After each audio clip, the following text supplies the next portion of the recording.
And welcome. KSE 100 इस week में 667 point plus रहा और इसमें अहम बात यह है कि 3 वीक्स जो हैं वो हो गए हैं इसको। ये जो अगस्त का लास्ट वीक था उसमें तकरीबन 3300 पॉइंट की रेंज हुई थी और अभी उस रेंज के बहुत नैरो रेंज उसके बाद उसने मार्केट ने कर दी। ये 49,000 का ऊपर जो हाई पोस्ट हुआ है 2 टाइम्स, ये रेजिस्टेंस के तौर पे एक्ट है। और ये पहले जब 2021 में लगा था तो दोबारा जब भी प्राइस आती वहाँ पे तो उसने वहाँ से रेजिस्ट करना था। ये सपोर्ट एंड रेजिस्टेंस का कॉन्सेप्ट है और इसे इसके ऊपर काम किया जा सकता है और इसके इर्द गिर्द अपनी ट्रेडिंग स्ट्रेटजी जो है वो डेवलप की जा सकती है। अच्छा, अभी इसमें ऊपर निकलता है तो 47,000 जो है वो रेजिस्टेंस के तौर पे एक्ट करेगा और 45,500 सपोर्ट और फिर 4,500।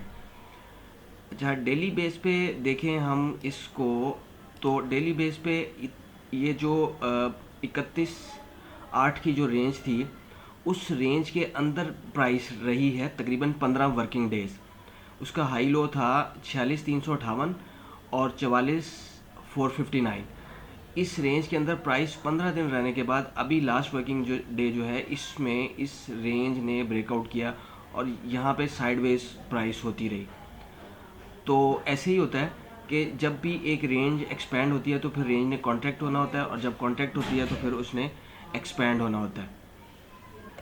अच्छा, इंडिविजुअल शेयर्स को देखें तो बैंक इस्लामी पाकिस्तान, चूँकि ये इस अरसे में बुल ट्रेंड में चल रहा था तो इसमें पुल बैक का इंतज़ार करना था कि जी जब ये प्राइस अपने हिस्टोरिकल हाई पे आई थी तो फिर पुल बैक का इंतज़ार करना था कि प्राइस पुल बैक हो और फिर बाय को इनिशिएट किया जाए। तो उसके लिए आइडियल सिचुएशन ये 200 की EMA थी जहाँ पे मार्केट ने सपोर्ट ली और प्राइस ने अच्छा खासा सर्च दिया। पाकिस्तान पेट्रोलियम को देखें तो बुल ट्रेंड और उसमें अपनी मूव को बेहतर करते हुए रेजिस्टेंस जो है इसकी वो 78 और 80 रुपीज़ का एरिया होगा और सपोर्ट इसकी अल्टीमेटली 65 रुपीज़ है। आपको बुल ट्रेंड में वही बात कि बुल ट्रेंड में जब कंपनी होगी तो उसमें पुल बैक तलाश करना है पार्टिसिपेशन के लिए। 80 रुपीज़ के एरिया में बाय इस वक्त 86 चल रहा है और 90 रुपीज़ जो है वो इसकी टारगेट प्राइस और रेजिस्टेंस होगी। यूनिटी बुल ट्रेंड में और साइडवेज इंडेक्स की तरह साइडवेज होने के बाद दोबारा अपने बुल ट्रेंड को रिज्यूम करते हुए JSCL बुल ट्रेंड ये ब्रेकआउट हुआ था इस एरिया में। ये ब्रेकआउट एरिया था, उसके बाद पुल बैक का इंतज़ार करना था। यहाँ पे एक एंट्री का स्टॉप आउट हुआ, ये एरिया स्टॉप आउट का है और उसके बाद दूसरी एंट्री जो है वो अच्छा खासा प्रॉफिट मार्क करते हुए रेजिस्टेंस इसकी 14 रुपये के करीब है और सपोर्ट 10 रुपये के करीब है। सो ये नॉर्दर्न बुल ट्रेंड बल्कि साइडवेज बुल टू साइडवे, और उसमें जब ये सपोर्ट एरिया में आया था उस वक्त इन्फॉर्म भी किया गया था कि ये बाय का एरिया है और अभी ये अपने रेजिस्टेंस एरिया जो कि 49 और 48 का है उसकी तरफ अप्रोच कर रहा है।